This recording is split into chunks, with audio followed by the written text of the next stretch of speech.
विद्या भारती ई पाठशाला में आपका स्वागत है। भैया बहनों, आज हम लोग संख्या पद्धति के बारे में अध्ययन करेंगे। कक्षा 9वीं विषय गणित, अध्याय 1 संख्या पद्धति। संख्या पद्धति में हम पहले संख्याओं के बारे में थोड़ा अपने अध्ययन सामान्य जानकारी रखते हैं। संख्याओं में पहले होता है अंक। अंक में देखिए गणितीय संकेतों में गणितीय संकेतों में जो गणितीय संकेतों में 0, 1, 2, 3, 4, 5, 6, 7, 8 और 9 को अंक कहते हैं। 9 को अंक कहते हैं।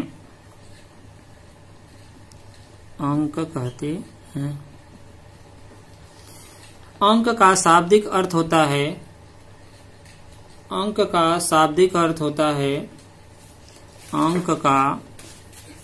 शाब्दिक अर्थ होता है संकेत, चिन्ह या छाप।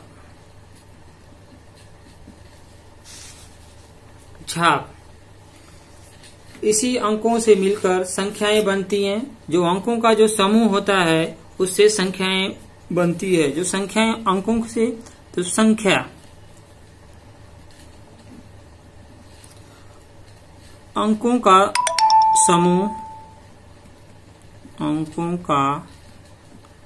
समूह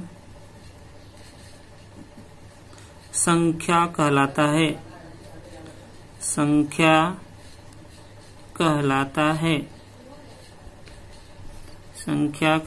है।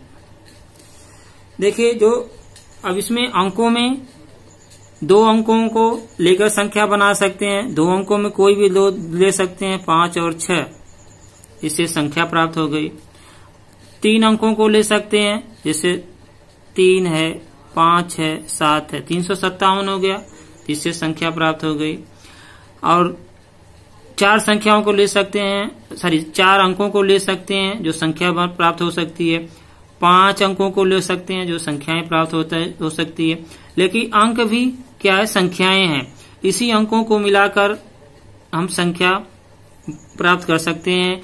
जो अंकों का जो समूह होता है, 2 अंकों का समूह लेकर संख्या बना सकते हैं। 3 अंकों का लेकर हम संख्या बना सकते हैं।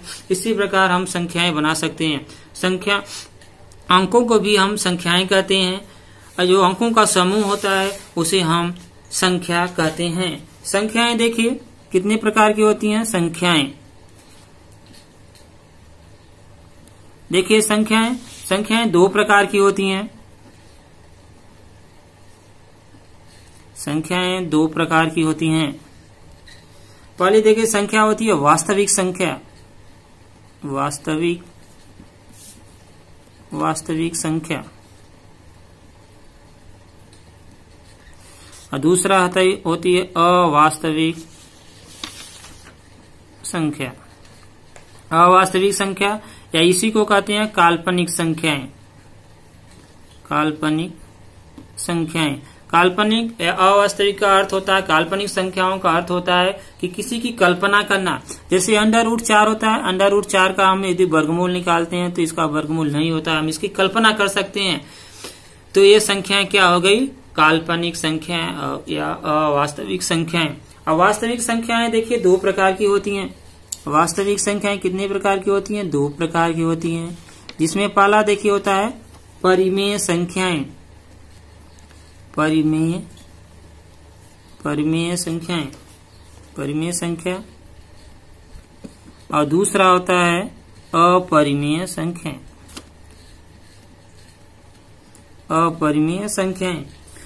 अब देखिए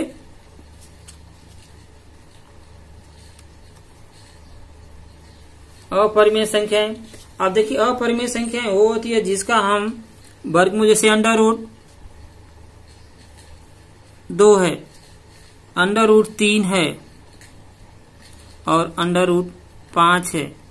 यदि इसका हम वर्गमूल निकालते हैं तो वर्गमूल नहीं लिखता है। ऐसी संख्याएं क्या होती हैं? अपरिमेय संख्याएं। तो जिसमें अपरिमेय संख्याएं पाई भी होती है, अपरिमेय संख्याएं। ठीक है। अब देखिए परिमेय संख्याओं में पहली होती है प्राकृतिक संख्याएं, इसके भाग होते हैं प्राकृत संख्याएं। और इसकी दूसरा भाग होता है देखिए पूर्ण संख्याएं,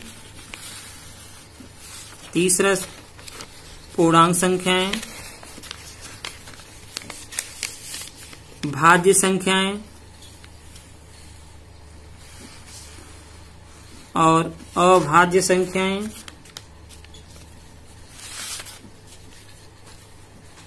और अभाज्य संख्याएं। अभाज्य संख्याएं। अब इसमें देखिए नंबर 1 पहले पढ़ते हैं प्राकृतिक संख्याएं। प्राकृत संख्याएं। प्राकृत संख्या। प्राकृतिक संख्याएं देखिए जो संख्या रेखा होती है, संख्या रेखा, ये संख्या रेखा है, वास्तविक संख्या रेखा है। इस संख्या रेखा पर यदि हम चलना शुरू करते हैं 1 से 1, 2, 3, 4, ये संख्या ये चलना प्रारंभ अनंत तक चलते हैं। जब संख्या 1 से प्रारंभ होकर अनंत तक चले, जब संख्याएं 1 से प्रारंभ होकर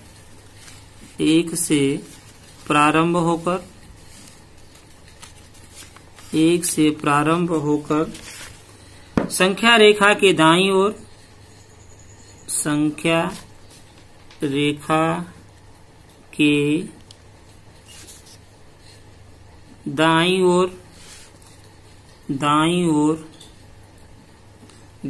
ओर अनंत तक चले, अनंत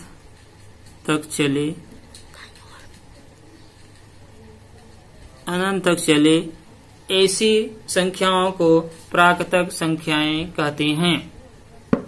जो संख्या रेखा वास्तविक संख्या रेखा, जो संख्या रेखा है, संख्या रेखा की जो संख्या रेखा के दाईं तरफ 1 से प्रारंभ होकर अनंत तक चले, ऐसी संख्याओं को प्राकृतिक संख्या कहते हैं। नंबर 2 देखिए पूर्ण संख्याएं। पूर्ण संख्या जो संख्या रेखा के दाईं ओर शून्य से प्रारंभ होकर अनंत तक चले, ऐसी रेखाओं को पूर्ण संख्या कहते हैं। शून्य से प्रारंभ होकर संख्या रेखा के दाईं ओर, संख्या रेखा के दाईं ओर अनंत तक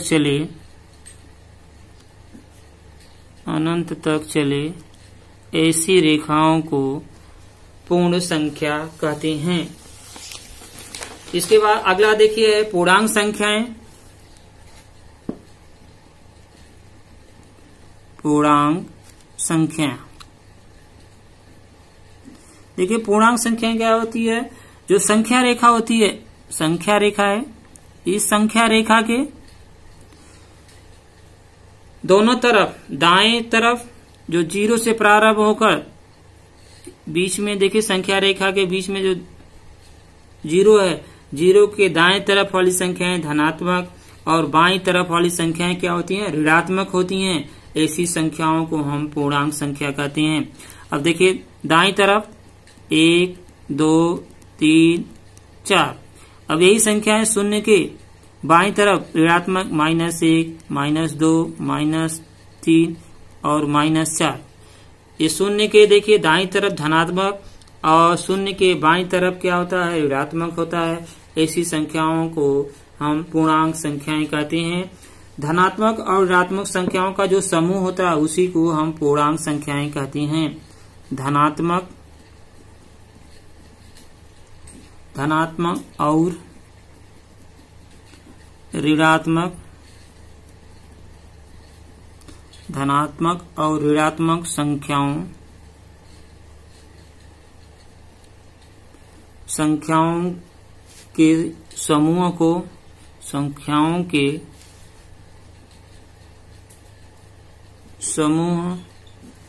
समूह को पूर्णांक संख्या कहते हैं। पूर्णांक संख्या कहते हैं। आगे देखिए भाज्य संख्या। भाज्य संख्याएं। भाज्य संख्याएं ऐसी संख्याएं जो एक एवं स्वयं के अतिरिक्त अन्य संख्याओं का भी भाग जाता है, ऐसी संख्याओं को हम भाज्य संख्याएं कहते हैं। ऐसी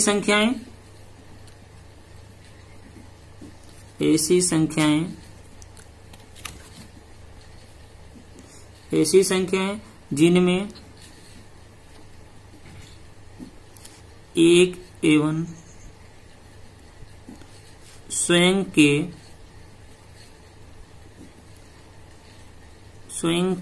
अतिरिक्त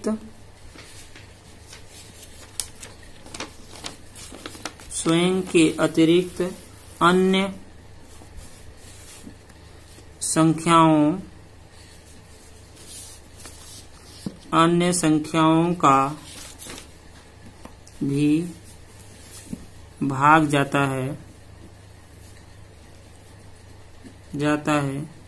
ऐसी संख्याओं को भाज्य संख्याएं कहते हैं। ऐसी संख्याएं जिनमें एक से भाग जाए और स्वयं जो संख्या उससे जाए और अन्य संख्याओं से जो भाग जाता है, ऐसी संख्याओं को भाज्य संख्या कहते हैं। उदाहरण के रूप में ले सकते हैं। देखिए संख्याओं में देखिए 4 है, 6 है, 8 है और 9 है। इसमें एक से भी भाग जा सकता है और स्वयं की संख्या से भाग जा सकता है और अन्य संख्याओं से भी भाग जा सकता है। ऐसी संख्याओं को भाज्य संख्या कहते हैं। आगे देखिए अभाज्य संख्याएं।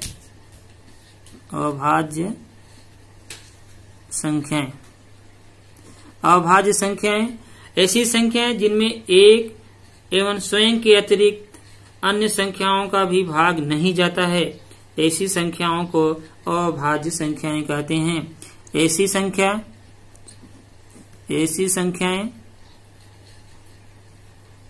संख्याएं जिनमें एक एवं स्वयं के अतिरिक्त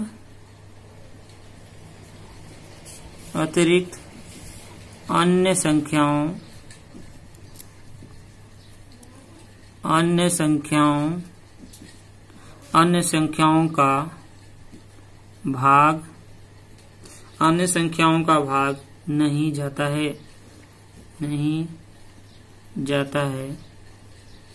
जाता है ऐसी संख्याओं को अभाज्य संख्या कहते हैं। उदाहरण के रूप में देखिए ले सकते हैं एग्जाम्पल के रूप में। जैसे संख्या है 2 है, 3 है, 5 है, 7 है, 11 है आदि। ऐसी संख्याओं में जो एक से भाग जा सकता है और उसी संख्या से भाग जा सकता है और अन्य संख्याओं से भाग नहीं जा सकता है, ऐसी संख्याओं को अभाज्य संख्याएं कहते हैं। आगे देखिए अभाज्य संख्याएं।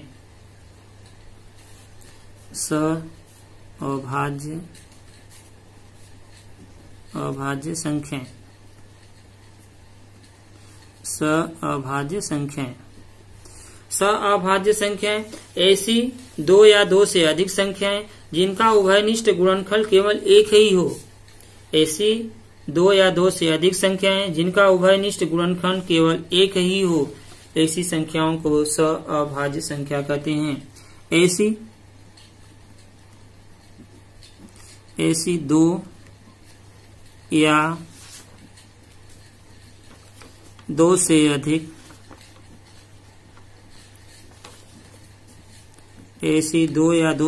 संख्याएं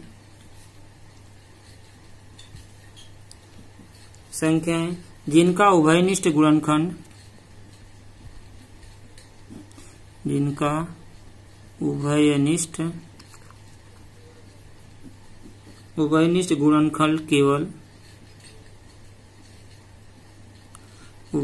गुणनखंड केवल एक ही हो, केवल एक ही हो, ऐसी संख्याओं को हम अभाज्य संख्या कहते हैं।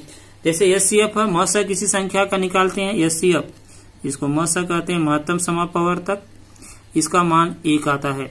इसके उदाहरण ले सकते हैं, देखिए एग्जाम्पल के रूप में ले सकते हैं, जैसे 3 है, 5 है और 7 है। इन तीनों का यदि हम म से निकालते हैं तो पहले 3 का लेते हैं। देखिए 3 का म से लेंगे तो इसका हम अभाज्य गुणनखंड करेंगे, 3 से भाग जाएगा 1 और 1 ही बार जाएगा, फिर 1 से भाग जाएगा तो 1 ही आएगा। इसी तरह 5 है, 5 का अभाज्य गुणनखंड करते हैं, 5 से भाग जाएगा 1 और 1 से 1 ही बार जाएगा। इसी तरह देखिए 7 है, 7 का अभाज्य गुणनखंड करते हैं, 7 है, 7 का अभाज्य गुणनखंड करेंगे 1 ही बार जाएगा और 1 ही बार जाएगा।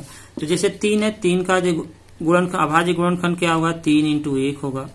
इसी तरह 5 का अभाज्य गुणनखंड क्या होगा, 5 इंटू 1 होगा। और 7 का अभाज्य गुणनखंड क्या होगा, 7 और 1 होगा। अब देखिए जो ये तीनों संख्याएं हैं 3, 5, 7, तीनों में यदि म से निकालते हैं, तीनों में देखिए समान संख्याएं क्या है, एक ही है। एक जो तीनों में उभयनिष्ठ आ रही है सामान्य संख्या है, इसलिए इसका एचसीएफ क्या होगा, एचसीएफ बराबर क्या होगा, 1 होगा। ठीक है, ये तो हो गया अभाज्य संख्याएं। आगे लेते हैं परिमेय संख्याएं। परिमेय संख्याएं, परिमेय संख्याएं, परिमेय संख्याएं, परिमेय संख्याएं ऐसी संख्या जिन्हें हम P/Q के रूप में लिख सकते हैं। ऐसी संख्या है जिन्हें हम P/Q के रूप में लिख सकते हैं, जहां P और Q क्या होता है, पूर्णांक होता है, और Q क्या होता है, 0 के बराबर नहीं होता है। ऐसी संख्याओं को हम परिमेय संख्या कहते हैं। ऐसी संख्याएं, ऐसी संख्याएं, ऐसी संख्याएं जिन्हें P/Q के रूप में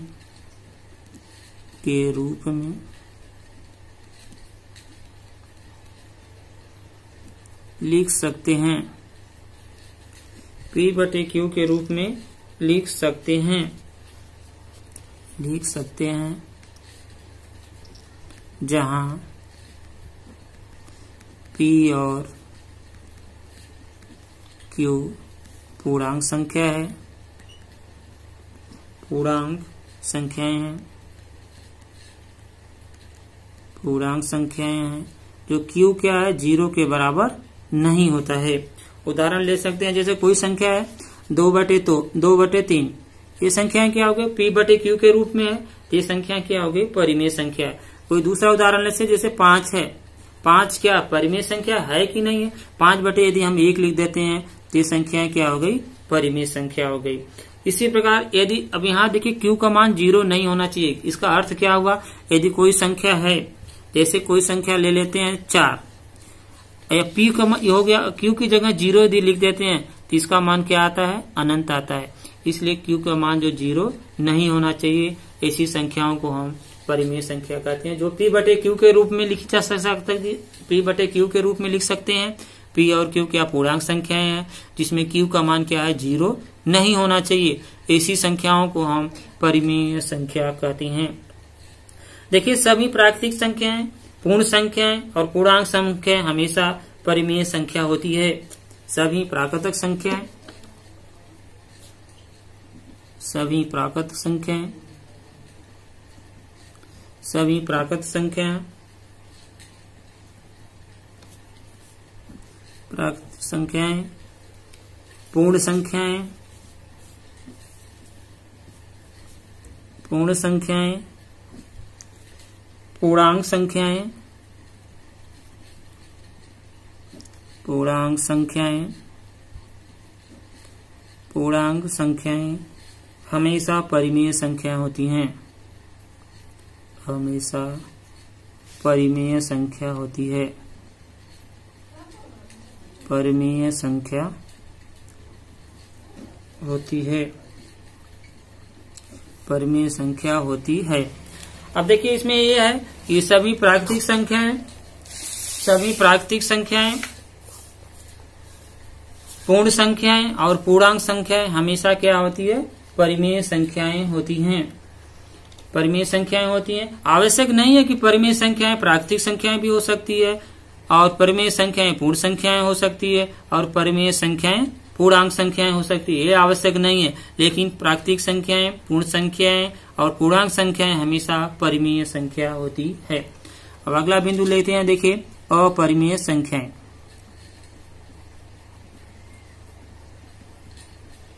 अपरिमेय संख्याएं। अब अपरिमेय संख्याएं ऐसी संख्याएं जिन्हें हम p बटे q के रूप में नहीं लिख सकते हैं, ऐसी संख्याओं को हम अपरिमेय संख्याएं कहते हैं। ऐसी संख्याएं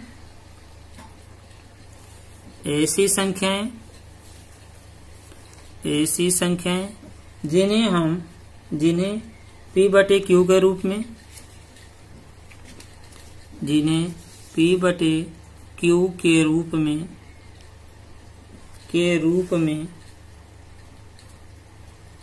रूप में नहीं लिख सकते हैं, नहीं लिख सकते हैं।